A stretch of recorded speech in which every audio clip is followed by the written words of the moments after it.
Hello, everyone. I'm Zhao Chuang.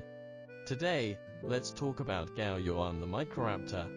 Microraptor was a very important discovery in the history of dinosaur research, because it's the first time that humans have discovered such a link in the complex evolutionary process of dinosaurs to birds.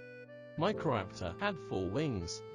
Its 2 front limbs were wings, like birds, but its hind limbs also had evolved into wings and had flight feathers. These flight feather structures are basically invisible in today's birds, but we can still see faint traces in some raptors. The earliest discovered Microraptor was Microraptor gaoyuanus. The fossils found at that time were very incomplete, with only the tail and hind limbs, and no traces of feathers, so people just described it as a small dromaeosaurid. It wasn't until the discovery of the most famous Microraptor Gaoyuan revealed the information such as it had 4 wings and other details. Gaoyuan was a Microraptor Gaoyuan. Let's take a look at its overall body. If its feathers were removed, it would look very much like a typical dromaeosaurid, the dinosaurs in various film and television works that are common to everyone, such as the Velociraptor in Jurassic Park. It had very long forearms, relatively long legs, and for typical claws of theropods for walking. Its second toenail was upturned and very long. It had a long tail.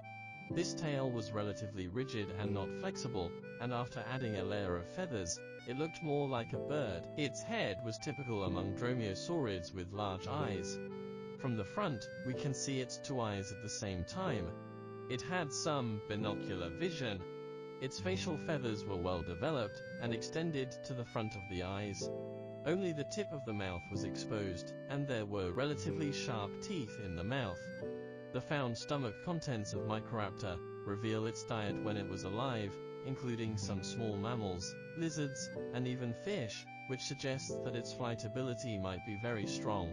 Since it could fish, it shows that it had flexible mobility on the water and strong flight endurance. Unlike previous speculations that these dinosaurs could only glide with their wings, they might actually have very good flight abilities. Its feathers were so well developed and evolved very similar to today's birds. Its feathers were a sturdy structure that wrapped around the body, giving it a very streamlined look. Some fossils show a tuft of long hairs on the top of Microraptor's head, forming a crest-like structure, but some fossils don't have it. There are different opinions about this. Some people think it might be caused by different genders, that males had it and females didn't. Or, it might be caused by different species. The ones with the crest might be Microraptor Gaoyuan, and those without it might be other species. It may be so. This is an example, and we can take it like this. In addition, some people believe that Microraptor Gaoyuan didn't have such a structure on their head either. This structure might be formed in the process of fossilization, as the feathers were scattered and preserved. The feathers on its neck were long, and spread out on the top of the head, so it looked a bit like a crest, thus they speculate it was due to preservation reasons. At present, there is no uniform conclusions. Because all the fossils were preserved in limited conditions, some fossils are well preserved, and some are not. There is no specific material about the part atop its head to explain what it was. So, when we did the restoration, we adopted the view that some individuals had this crest-like structure. So you can see the crest here. The feathers on its body were very similar to those of birds, with contour feathers that have a rachis covering the whole body. Even on the back, such feathers were arranged like scales, not the simple primitive feathers of the early Sinosauropteryx. It probably had some primitive feathers on its abdomen, as many modern birds do. It was a puffy and sturdy structure that created a more streamlined appearance, making its belly and the overall body more in line with the aerodynamic principles. Its wings were very similar to those of modern birds, which were also composed of 2 major parts, primaries and secondaries. The primaries were the feathers that grew from the palm and fingers, and the secondaries were the feathers that grew from the forearm, that is, the ulna. The wings of modern birds also consist of these 2 kinds of feathers.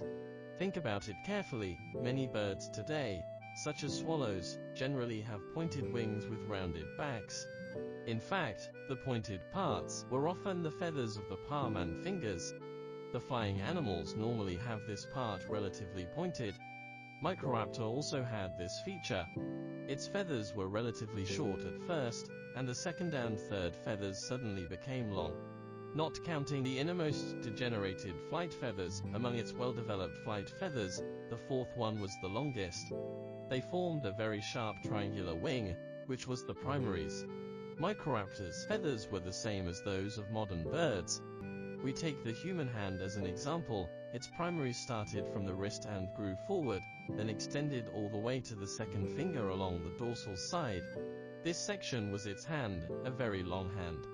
The feathers grew forward from the base of the hand to the tip of the second finger, which formed the tip of the wing. Besides, this part of feathers grew on the forearm and constitute its secondaries, resembling those of modern birds. The bones inside the arm were curved, not straight as we imagined. A layer of skin membrane connected the hand and the shoulder, like that of pterosaurs. This wing membrane was covered with feathers. On this model, we can see this part. Its arms are bent inside. This part had an anterior membrane that gave the wing a very streamlined shape, the same as the wings of modern birds. Its hind limbs were also like this, but the hind limbs had these pointed wings starting from the soles, and the other part was on the shank. There are several theories about the flight of Microraptor. One is that when flying, both the upper and lower wings would flap. Another theory is that when flying, it would flap with the arm wings, and then balance with the foot wings and the tail. A very famous theory about this is the biplane-like mode. It had two upper wings and two lower wings. In fact, when alive, the two lower wings might be stretched out. Therefore, in a normal relaxed state, the two lower wings were like those on the second layer of the biplane, which formed the biplane configuration with the upper wings, just like the two-layer wings of the aircraft in the early years. Microraptor might use this way to fly. We combined these theories in our restoration without fully adopting the biplane theory. Because the biplane theory has a problem, that is, humans invented the biplane because the plane has an engine, so the wings could be kept in this state, and the engine could provide more power. But when Microraptor flew, its upper wings would flap. If the lower wings remained motionless, they might be useless. Therefore, when we did the action design of this model, we made the upper wings flap, the lower wings assist, and the lower wings could occasionally flap. Also, let's look at its tail. Dromaeosaurids, such as Deinonychus and Troodontids, both tended to have many feathers on their tails. The two most famous specimens in these two groups were Microraptor and Anchiornis.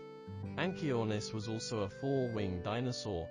But a big difference between the two species is that the tail feathers of Anchiornis were very similar to those of Archaeopteryx, and its entire tail had flight feathers from the root. But Microraptor was special, with no flight feathers at the base of its tail. The flight feathers didn't appear until more than half of its tail, and its flight feathers had a very peculiar shape, which was very short at first, and then gradually got longer. Even if long, its flight feathers were not very wide, forming a relatively narrow structure. At the end of its tail, there were two particularly long feathers, which were likely decorative. Therefore, when we designed its color, we chose a brighter, conspicuous color. The overall shape of its tail was similar to a wind rudder, which could help it maintain balance when flying in the air. Finally, it's worth noting that Microraptor was one of the few dinosaurs that we've found evidence of their colors. Its color was quite special, black all over, but under strong light, it could change gradiently from purple to green, and this is called iridescence, which is very common in modern birds. This pretty color is found on the necks of some pigeons, on the heads of some ducks, and on the tails and wings of chickens. The crow's feathers would also look iridescent under strong light, which is a metallic physical light caused by the physical reflection of the fine structure on the feathers, making it appear to have this polarized light effect. When doing the color restoration, we basically refer to this theory and shape it to have changing colors. Good, the above concludes our introductions of Gaoyuan the Microraptor. Thank you all.